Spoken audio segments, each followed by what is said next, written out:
Hari ini, kurang dari 0,5% penduduk dunia pernah mengalami perang antar negara adidaya secara langsung.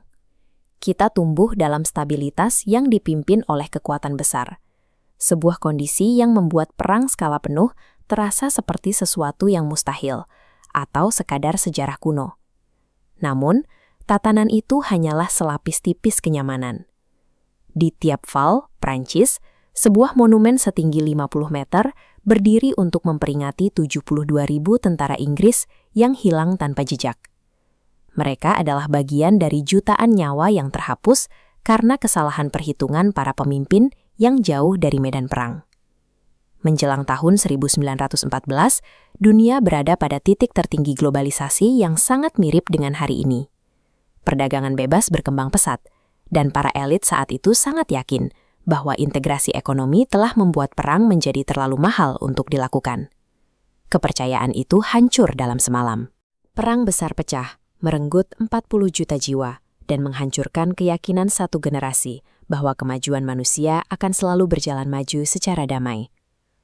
Struktur dunia kita saat ini sedang bergeser kembali menuju multipolaritas, di mana banyak kekuatan besar saling berebut pengaruh. Jika kita melihat bagaimana blok-blok kekuatan ini mulai terbentuk, kita akan menemukan kemiripan struktural yang mendalam dengan dunia tahun 1914.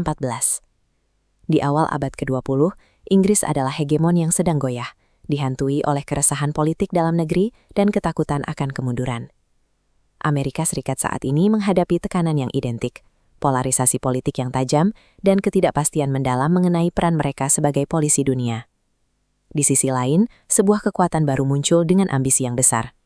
Pertumbuhan ekonomi yang cepat melahirkan kebutuhan akan dominasi regional, yang kemudian memicu kecurigaan dari negara-negara tetangga.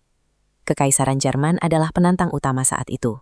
Di bawah Kaisar Wilhelm II, wilayah-wilayah Jerman yang sebelumnya terfragmentasi, bersatu dan bertransformasi menjadi kekuatan industri terkuat di Eropa hanya dalam waktu singkat. Tiongkok mengikuti jalur yang hampir sama.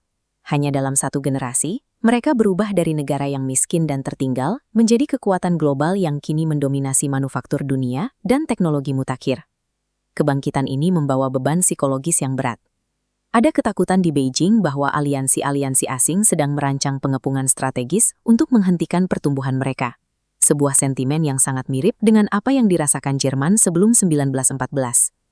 Ketika satu pihak merasa terancam dan pihak lain merasa posisinya akan direbut, diplomasi kehilangan ruang geraknya. Setiap tindakan pencegahan dianggap sebagai bukti niat agresif yang akhirnya menutup pintu bagi kompromi. Namun, konflik besar seringkali dipicu oleh pihak ketiga. Kekaisaran tua yang ekonominya melambat namun tetap memegang kendali militer yang besar. Pada tahun 1914, Rusia Tsaris dan Austria-Hongaria berada dalam posisi yang putus asa ini. Rusia saat ini mempertahankan mentalitas tersebut. Mereka mencoba menyeimbangkan narasi kemajuan teknis dengan ambisi teritorial yang agresif, berusaha membuktikan bahwa mereka masih merupakan kekuatan adidaya yang menentukan di panggung dunia. Invasi ke negara tetangga menjadi jalan bagi mereka untuk memulihkan pengaruh regional yang mulai memudar. Ini adalah tindakan spekulatif untuk memaksa dunia mengakui relevansi mereka kembali. Negara dengan militer kuat namun memiliki masa depan ekonomi yang tidak pasti seringkali menjadi pemicu perang yang paling berbahaya. Mereka melihat kekuatan senjata sebagai satu-satunya instrumen yang tersisa untuk mempertahankan status mereka. Teknologi militer baru selalu memperburuk rasa saling tidak percaya. Di awal abad ke-20, kemunculan kapal perang kelas Dreadnought seketika membuat seluruh armada lama menjadi usang dan memicu perlombaan senjata yang tak terkendali.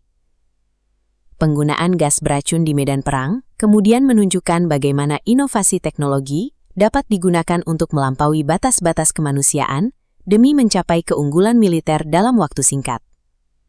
Saat ini, revolusi tersebut terjadi melalui kecerdasan buatan, serangan siber, dan pengembangan rudal hipersonik yang melaju berkali-kali lipat kecepatan suara. Bahaya utama dari teknologi ini adalah kecepatan.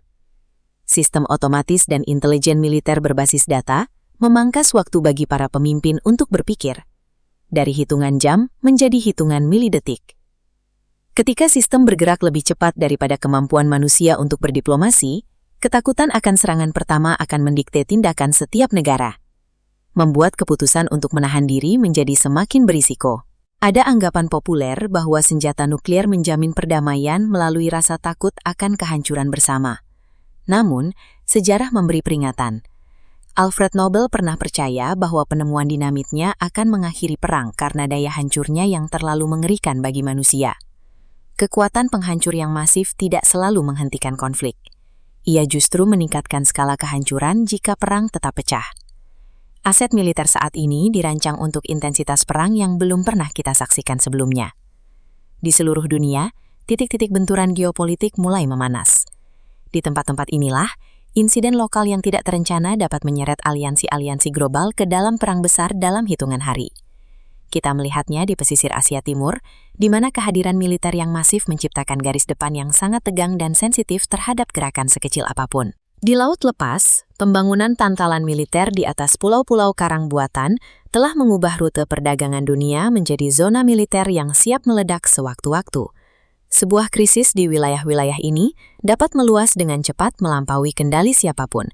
Apalagi saat ini, institusi seperti PBB yang seharusnya meredam konflik telah kehilangan otoritas mereka di hadapan kepentingan negara-negara adidaya.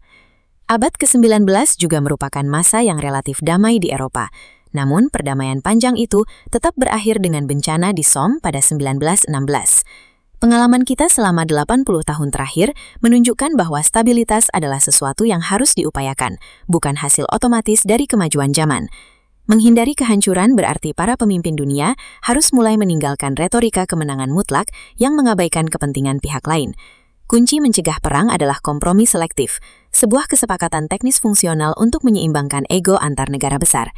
Kompromi menuntut saluran komunikasi terbuka yang konstan di tingkat tertinggi. Pemimpin harus saling bicara langsung untuk meredam ketakutan akan serangan. Masa lalu telah menunjukkan betapa cepatnya rasa benci yang moderat dapat berubah menjadi bencana global. Jika kita tidak aktif membangun ruang-ruang kompromi sekarang,